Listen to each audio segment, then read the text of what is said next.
አንድ ጊዜ በትንሽ መንደር ውስጥ የሚኖር ካሌብ የሚባል ደሃ ልጅ ነበረ። ኪሱ ውስጥ አንዲትም ሳንቲም እንኳን አልነበረውም። ቦርሳም አልነበረውም። መጽሐፉን በእጁ ይሸከም ነበር። ልብሱም ቀዳዳ ነበርና ነፋስ ሲነፍስ ይንቀጠቀጥ ነበር። ጫማም አልነበረውም። በእግሩ ነበረ የሚጓዘው። አንዳንድ ጊዜም ምግብ ሳይበላ ይውላል። ካሌብ ግን በውስጡ ማንም ያልተመለከተው አንድ ነገር ነበረው። እሱም ህልሙ ነበር። በህይወቱ ትልቅ ነገር ማድረግና የራሱንና የቤተሰቦቹን ህይወት መቀየር ይፈልግ ነበር። ነገር ግን ካሌብ ህልሙን ለሰዎች ሲያካፍል ሁል ጊዜ ሰዎች ይስቁበት ነበር። ኪሱ ባዶ ያለ ልጅ ትልቅ ነገር እንዴት ያስባል ይሉት ነበረ። አንተ የሚገባህ የነገ እንጀራህን ማግኘት ብቻ ነው ይሉት ነበረ።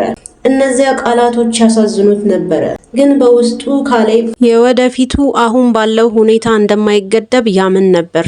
አንድ ማታ ካሌብ በወንዝ አጠገብ ተቀምጦ ከራሱ ጋር እየተከራከረ ነበር። አንድ እውቀት ያለው ሰው የድሮ አስተማሪው አቶ ተሰማ አያሌው ልጄ ምን ሆነሃል? የተጨነቅ ትመስላለህ ብለው ጠየቁት። ካሌብም እንዲህ ሲል መለሰ።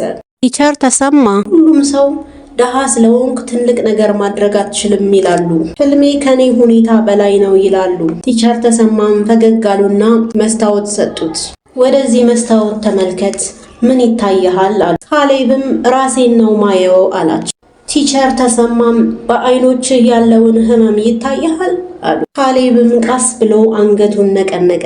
ቲቸር ተሰማም እንዲህ አሉት፣ አሁን ደግሞ ውስጡን በጥልቀት ተመልከት፣ ከዚያ ህመም በኋላ የተሸፈነውን እሳት ታየዋለህ አሉት። ካሌብም እንደገና ተመለከተ።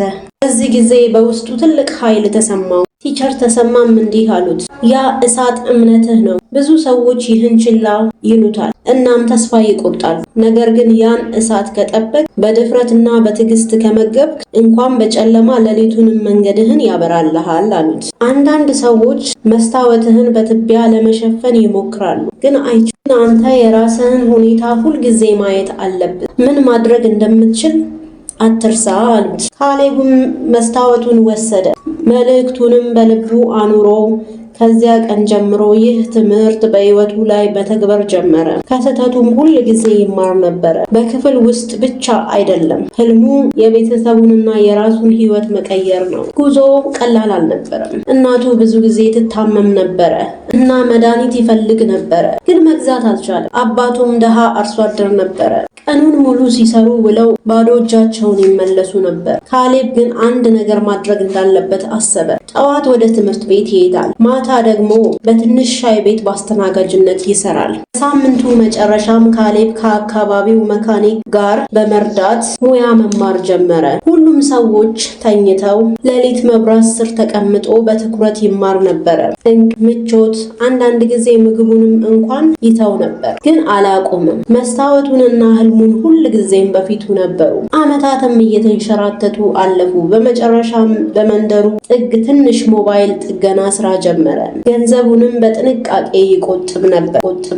በጊዜ ሂደት የኤሌክትሮኒክስ ሱቅ ከፈተ። ቀንና ሌሊትም ይሰራ ነበረ። ሁሉንም ደንበኞቹን በክብር ይቀበል ነበር። ያገኘውንም ገቢ እንደገና በስራው ውስጥ ያካትተው ነበር። በጥንካሬና ፍላጎት እቅድ ንግዱ በአንድ ሱቅ ጀምሮ ማደግ ጀመረ። 3 ሱቆችንም ከፈተ። ከዚያ የራሱንም የሞባይል አክሰሰሪ ብራንድ ጀመረ። ከዚህ በፊት የሳቁበት ሰዎች አሁን ከቢሮ ውጪ ቆመው ከእርሱ ጋር ለመስራት እድሉን ይጠባበቁ ነበር። የእናቱም ሕክምና በተሳካ ሁኔታ ተጠናቀቀ። አባቱም ከእንግዲህ በኋላ መስራት አይጠበቅበት። አንድ ቀን ቲቸር ተሰማ ሊጎበኙት መጡ። ካሌብም በታላቅ አክብሮት ተቀበላቸው። ቲቸር ተሰማም ፈገግ አሉና እንዲህ አሉት፣ አየህ ካሌብ፣ ዓለም ደሃ ልጆችን ይገፋቸዋል። ነገር ግን ትልቅ ነገርን ለመሞከር የሚደፍር ሰው ታሪኩን ይቀይራል።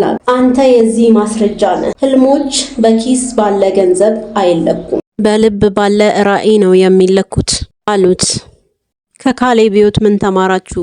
በሚቀጥለው በሌላ ታሪክ እንመጣለን። ባይ